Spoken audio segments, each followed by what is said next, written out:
Sous les néons froids de la salle de sport, le claquement d'une porte résonna comme un coup de tonnerre. Antoine, figé, sentit son cœur s'emballer, il était seul. Ou presque. La sueur coulait encore sur son front, son débardeur collait à sa peau.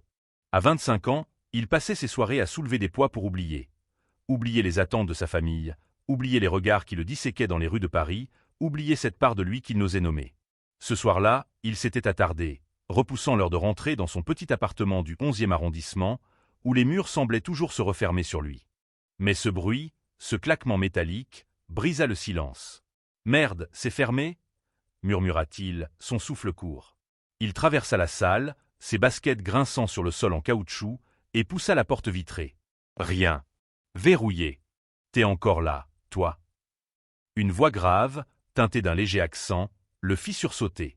Derrière le comptoir d'accueil, Malik, 28 ans, employé de la salle, le regardait avec un mélange de surprise et d'amusement.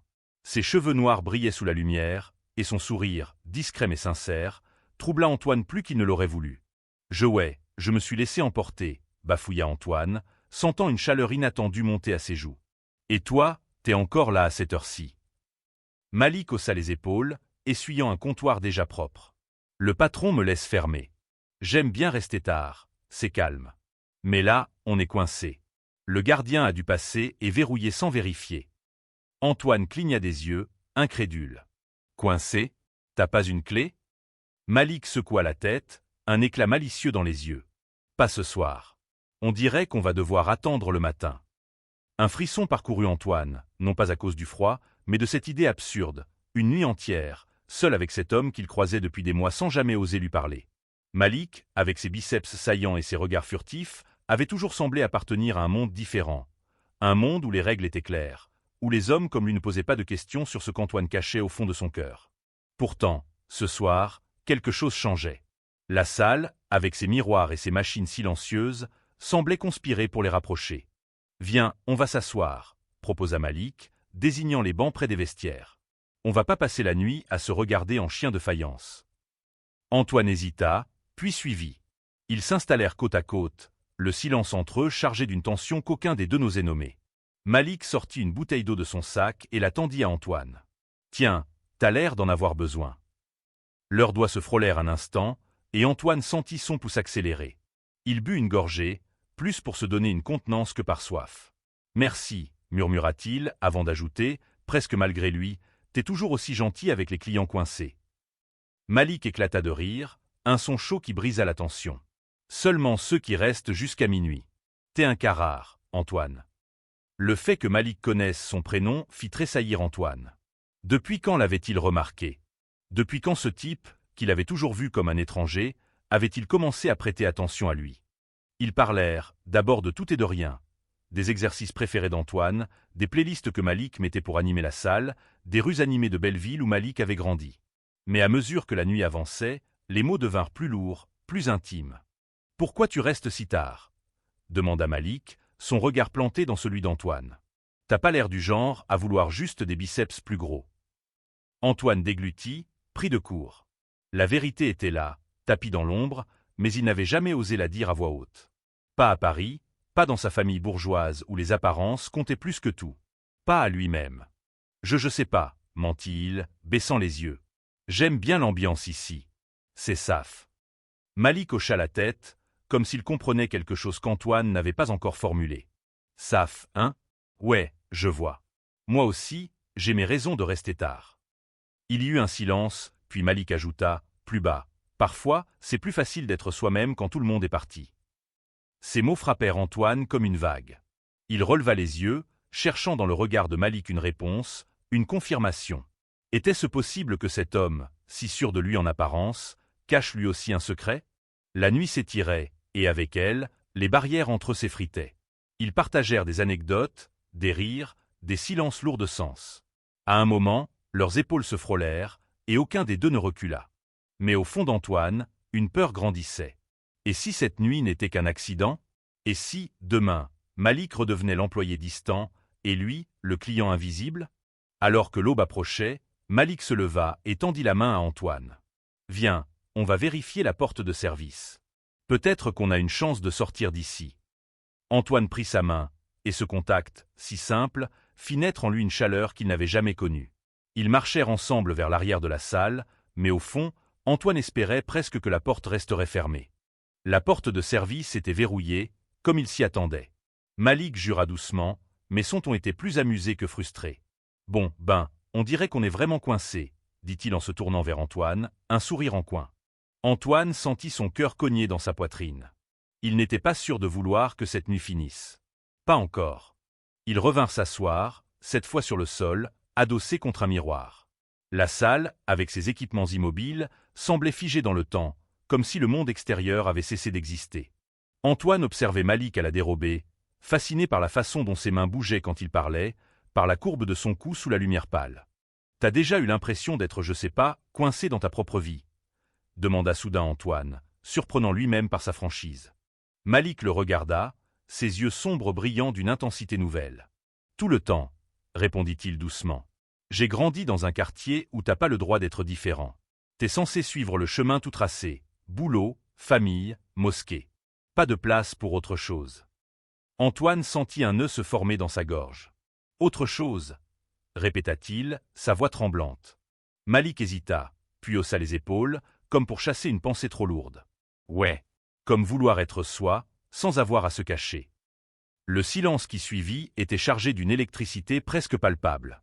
Antoine voulait poser 1000 questions, mais il n'osait pas. À la place, il raconta, presque malgré lui, les dîners guindés chez ses parents à Neuilly, les attentes étouffantes, les remarques sur son célibat prolongé. « Ils veulent que je sois quelqu'un que je ne suis pas », murmura-t-il. « Et je sais pas comment leur dire que je ne le serai jamais. » Malik l'écouta sans l'interrompre, son regard doux mais perçant. Quand Antoine se tut, il posa une main sur son épaule, un geste simple mais lourd de sens. « T'es pas obligé de leur dire tout de suite. Mais tu dois te le dire à toi, d'abord. » Ces mots touchèrent Antoine en plein cœur. Il baissa les yeux, luttant contre les larmes qui menaçaient de couler. Malik ne retira pas sa main, et ce contact devint une ancre dans la tempête intérieure d'Antoine. Ils passèrent le reste de la nuit à parler, à se confier des fragments de leur vie. Malik raconta son enfance à Belleville, les bagarres pour se faire respecter, les rêves qu'il avait mis de côté pour aider sa famille. Antoine parla de ses études d'art avortées, de sa passion pour la peinture qu'il n'osait plus pratiquer. À un moment, Malik se leva et alluma une vieille radio posée sur le comptoir. Une mélodie douce, un vieux tube français, emplit la salle. « Viens, on bouge un peu, » dit-il en tendant la main à Antoine. « Danser ? Ici ?» Antoine rit, gêné, mais il prit la main de Malik. Ils se mirent à bouger maladroitement, riant de leur propre maladresse. Pourtant, dans ce moment, il y avait une liberté qu'Antoine n'avait jamais connue. Quand la chanson s'arrêta, ils étaient proches, trop proches. Leur souffle se mêlait, et Antoine sentit son cœur prêt à exploser. « Malik » murmura-t-il, sans savoir ce qu'il voulait dire. Malik le regarda, ses yeux pleins de questions et de réponses à la fois. Puis, lentement, il se pencha et posa ses lèvres sur celles d'Antoine. Ce fut comme une déflagration. Antoine ferma les yeux, laissant la chaleur de ce baiser l'envelopper. Tout ce qu'il avait toujours craint, tout ce qu'il avait refoulé, s'effaçait dans cet instant.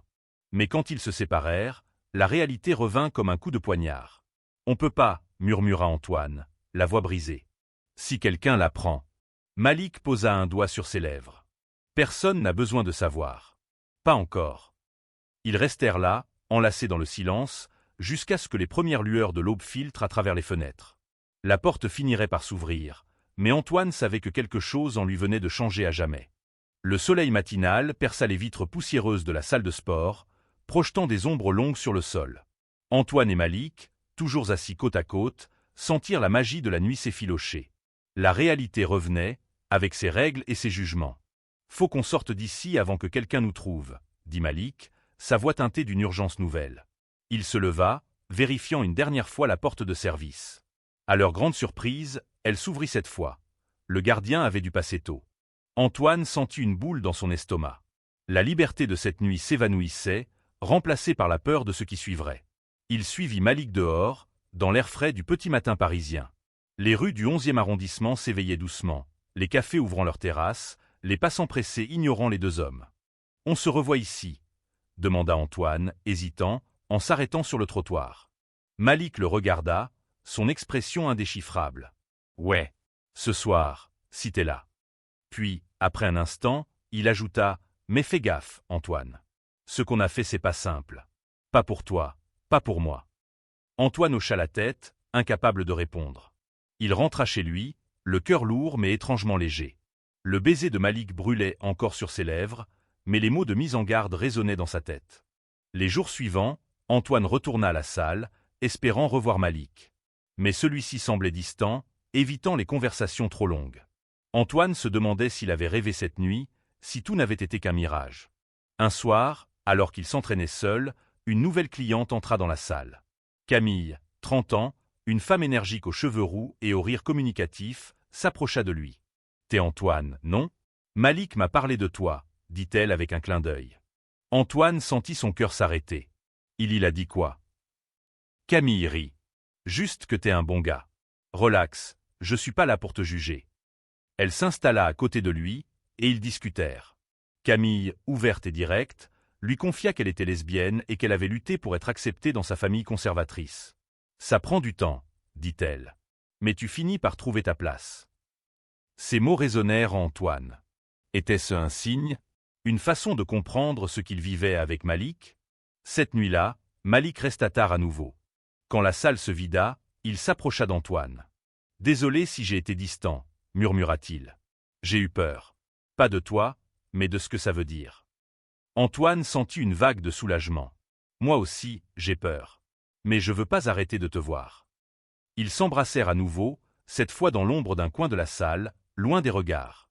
Mais au fond d'Antoine, une question persistait. Combien de temps pourrait-il se cacher ? Les semaines passèrent, et la relation entre Antoine et Malik s'intensifia dans l'intimité de la salle de sport déserte. Chaque soir, après la fermeture, ils trouvaient un moment pour être ensemble, partageant des baisers volés et des confessions murmurées. Mais dehors, dans les rues de Paris, ils redevenaient des étrangers. Antoine vivait dans un tourbillon d'émotions. La joie d'être avec Malik contrastait avec la peur constante d'être découvert. Sa famille, en particulier sa mère, commençait à poser des questions sur ses soirées tardives. « Tu travailles trop », disait-elle, sans savoir que le travail n'avait rien à voir avec ses absences. Un soir, alors qu'Antoine et Malik étaient seuls, un bruit les fit sursauter. La porte d'entrée vibra, comme si quelqu'un essayait de l'ouvrir. « Merde, c'est qui ?» chuchota Malik, son visage blême. Ils se figèrent, retenant leur souffle. Les coups cessèrent, mais l'incident laissa une marque. « On peut pas continuer comme ça, » dit Malik, la voix tremblante. « Si quelqu'un nous voit ma famille, il me renierait. » Antoine sentit une douleur aiguë dans sa poitrine. « Et moi, alors ? Tu crois que c'est facile pour moi ?» La tension éclata, et pour la première fois, ils se disputèrent. Malik reprochait à Antoine son insouciance, son ignorance des pressions qu'il subissait en tant que fils d'immigré dans une communauté traditionnaliste. Antoine, blessé, lui reprochait de vouloir tout garder secret, comme si leur amour était une honte. Ils se séparèrent ce soir-là sans un mot, laissant un vide entre eux. Antoine rentra chez lui, le cœur en miettes, se demandant si tout était fini avant même d'avoir vraiment commencé. Mais le lendemain, Camille le prit à part à la salle. « Malik est paumé », lui confia-t-elle. « Il tient à toi, mais il a peur. Donne-lui du temps. » Antoine hocha la tête, déterminé à ne pas abandonner. Il décida d'écrire une lettre à Malik, mettant sur papier tout ce qu'il n'osait pas dire à voix haute. Il la glissa dans son casier à la salle, espérant que les mots pourraient réparer ce qui s'était brisé. Malik trouva la lettre le lendemain. Les mots d'Antoine, sincères et vulnérables, le bouleversèrent.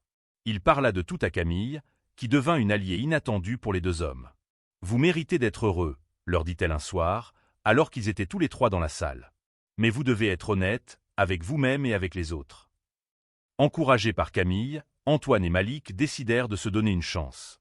Ils commencèrent à se voir en dehors de la salle, dans des cafés discrets ou des parcs loin de leur quartier. Chaque rendez-vous était une petite victoire, un pas vers l'acceptation de leur amour. Mais la réalité ne tarda pas à les rattraper. Un soir, alors qu'ils se promenaient près du canal Saint-Martin, un cousin de Malik les aperçut. Le lendemain, Malik reçut un appel furieux de son père, exigeant des explications. Antoine, de son côté, faisait face à ses propres démons. Lors d'un dîner familial, sa sœur aînée, Claire, fit une remarque sur son manque d'intérêt pour les filles. La tension monta, et Antoine, poussé à bout, avoua qu'il aimait quelqu'un sans préciser qui. Le silence glacial de ses parents fut pire que des cris. Malik et Antoine se retrouvèrent le soir suivant, partageant leurs peurs et leurs blessures. « On ne peut pas continuer à se cacher », murmura Antoine. Mais j'ai peur de tout perdre. Malik prit sa main. Moi aussi. Mais si on abandonne, c'est nous qu'on perd. Ils décidèrent de faire face, ensemble. Mais le chemin serait semé d'embûches. La confrontation avec leur famille approchait. Malik décida de parler à sa mère, une femme douce mais ancrée dans les traditions. Il lui confia son amour pour Antoine, s'attendant à un rejet. À sa surprise, elle pleura, non pas de colère, mais de peur pour lui. « Je veux juste que tu sois heureux », murmura-t-elle, bien que la route vers l'acceptation complète serait longue. Antoine, lui, choisit de parler à sa sœur Claire. À sa grande surprise, elle le serra dans ses bras. « Je m'en doutais, » dit-elle. « Et je suis là pour toi. » Avec son soutien, Antoine trouva le courage d'affronter ses parents. La discussion fut houleuse, mais Claire resta à ses côtés, défendant son droit à aimer qui il voulait. Pendant ce temps, Malik et Antoine continuaient de se soutenir mutuellement. Ils trouvèrent refuge dans leur amour, mais aussi dans leur amitié avec Camille, qui organisait des soirées avec d'autres membres de la communauté LGBT à Paris. Ces moments leur donnaient de l'espoir, leur montrant qu'une vie libre était possible. Mais un soir, un incident changea tout. Alors qu'ils sortaient d'un bar dans le Marais, un groupe d'hommes les insulta. Malik, protecteur, s'interposa, et une bagarre éclata. Antoine reçut un coup au visage, et Malik, fou de rage, riposta. Ils rentrèrent chez Antoine, secoués mais plus proches que jamais. En soignant la blessure d'Antoine, Malik murmura « Je t'aime. Et je me battrai pour nous. » Antoine, les larmes aux yeux, répondit « Moi aussi. » L'incident dans le Marais marqua un tournant. Antoine et Malik décidèrent qu'ils ne pouvaient plus vivre dans l'ombre. Ils commencèrent à s'afficher ensemble, prudemment mais avec fierté. Ils participèrent à des événements communautaires, soutenus par Camille et d'autres amis. Antoine trouva un nouvel élan dans sa vie. Il reprit la peinture, créant des toiles vibrantes inspirées par son amour pour Malik. Malik, de son côté, commença à envisager de quitter son travail à la salle pour poursuivre son rêve de devenir coach personnel, un métier où il pourrait être lui-même. Mais les tensions persistaient. La famille d'Antoine restait divisée, et celle de Malik luttait pour accepter sa vérité.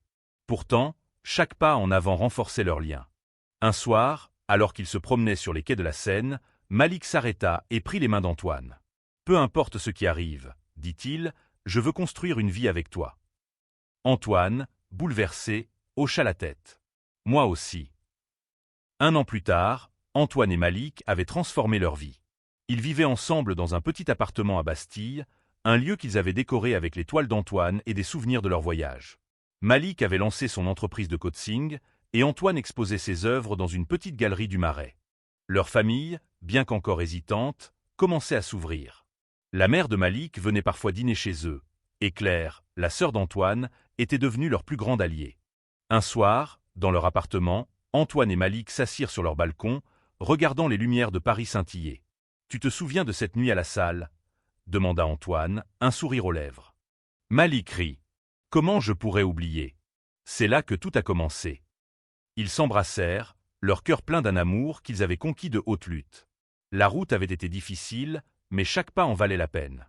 Car au bout du chemin, ils avaient trouvé non seulement l'amour, mais aussi la liberté d'être eux-mêmes. Et sous les étoiles de Paris, ils savaient que leur histoire ne faisait que commencer.